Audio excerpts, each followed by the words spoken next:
pembelajaran yang akan dicapai adalah peserta didik memiliki kemampuan mendeskripsikan struktur sel serta bioproses yang terjadi seperti transport membran dan membela sel, menganalisis keterkaitan struktur organ pada sistem organ dengan fungsinya, serta kelainan atau gangguan yang muncul pada sistem organ tersebut, memahami fungsi enzim dan mengenal proses metabolisme yang terjadi dalam tubuh, serta memiliki kemampuan menerapkan konsep pewarisan sifat, pertumbuhan dan perkembangan, mengevaluasi gagasan baru mengenai evolusi dan inovasi teknologi biologi.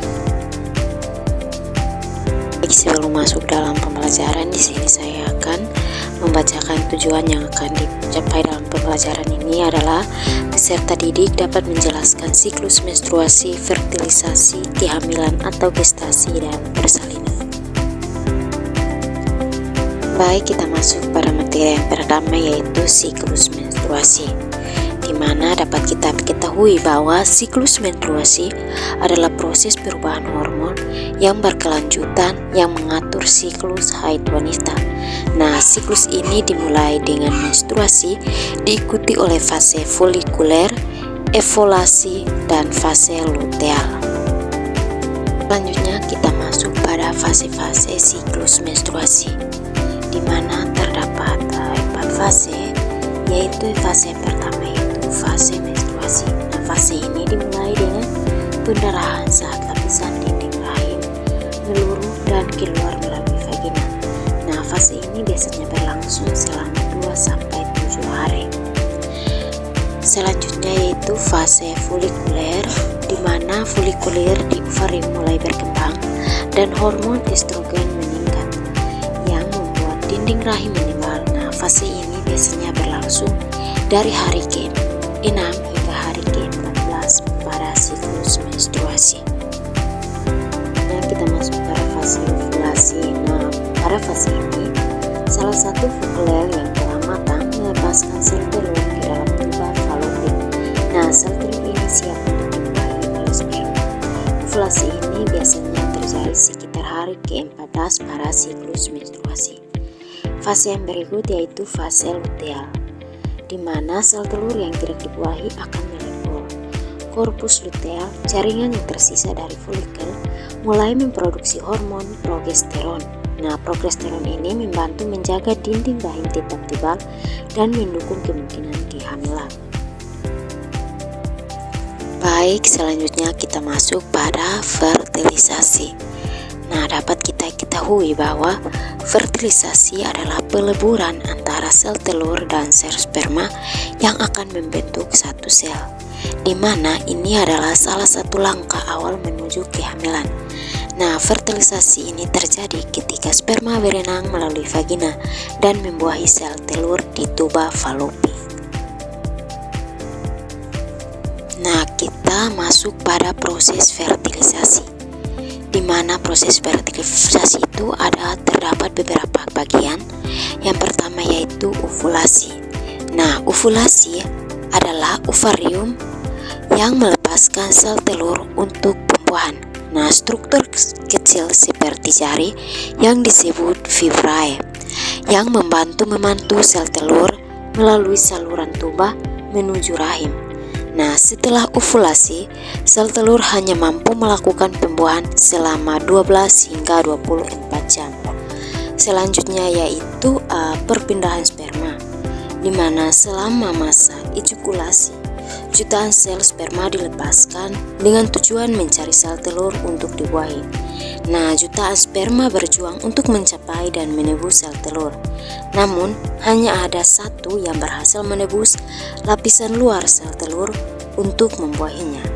Jika sperma tidak membuahi sel telur akan larut. Baik, proses fertilisasi yang selanjutnya yaitu fertilisasi dan perkembangan embrio, di mana fertilisasi terjadi ketika sperma berhasil mencapai dan membuahi sel telur. Kemudian, sel telur yang telah dibuahi terus bergerak ke tuba falopik. Nah, embrio sel tunggal disebut zigot, di mana selama 7 hari berikutnya embrio akan membelah menjadi 2 sel, lalu 4 sel, dan lebih banyak sel lagi dalam proses yang disebut mitosis. Proses yang selanjutnya yaitu implantasi, di mana dapat kita ketahui bahwa implantasi adalah proses di mana embrio yang telah dibuahi menempel dan tertanam pada dinding rahim. Nah, proses ini terjadi setelah zigot yang terbentuk dari pembuahan sperma dan sel telur bergerak melalui tuba Fallopi dan berkembang menjadi blastokista. Nah, implantasi ini adalah awal dari kehamilan, dan jika berhasil, embrio akan melepaskan nutrisi dan oksigen dari ibu untuk bertumbuh. Masuk pada kehamilan. Nah, kehamilan itu adalah kondisi ketika sel telur dibuahi oleh sperma dan berkembang menjadi janin di dalam rahim.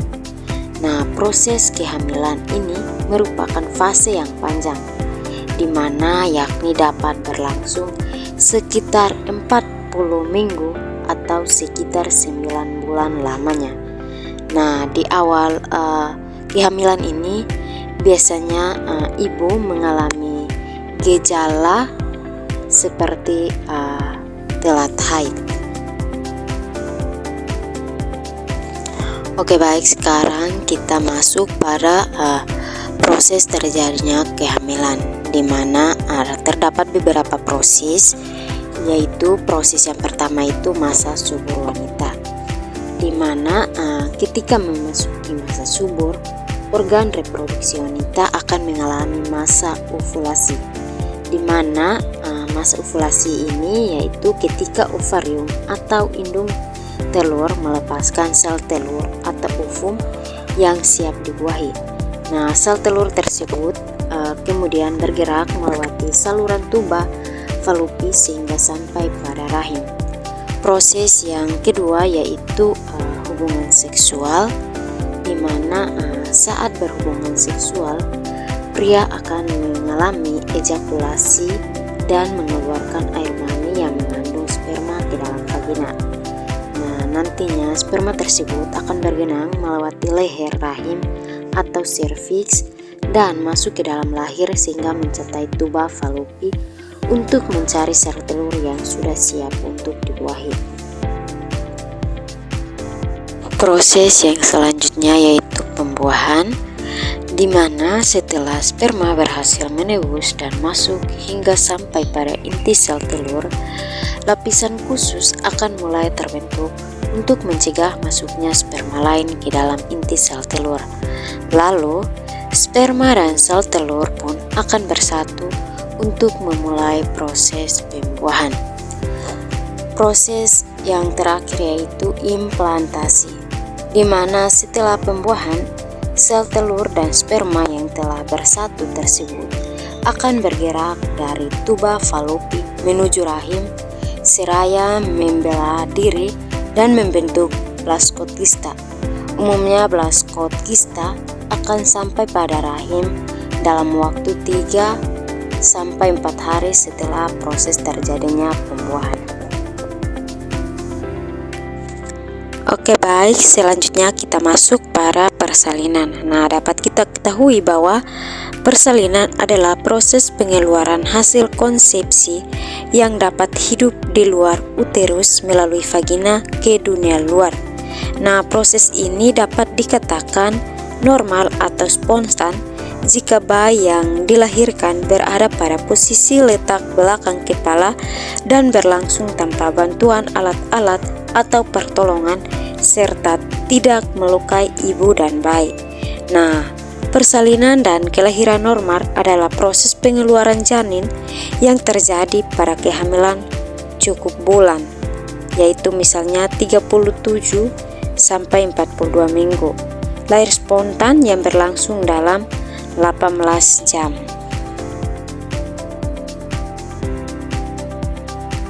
Selanjutnya kita masuk pada bentuk persalinan, di mana bentuk persalinan ini terdapat 3, yaitu yang pertama itu persalinan spontan, persalinan buatan, dan persalinan anjuran, di mana dapat kita ketahui bahwa persalinan spontan adalah persalinan yang bila seluruh persalinan berlangsung dengan kekuatan ibu sendiri.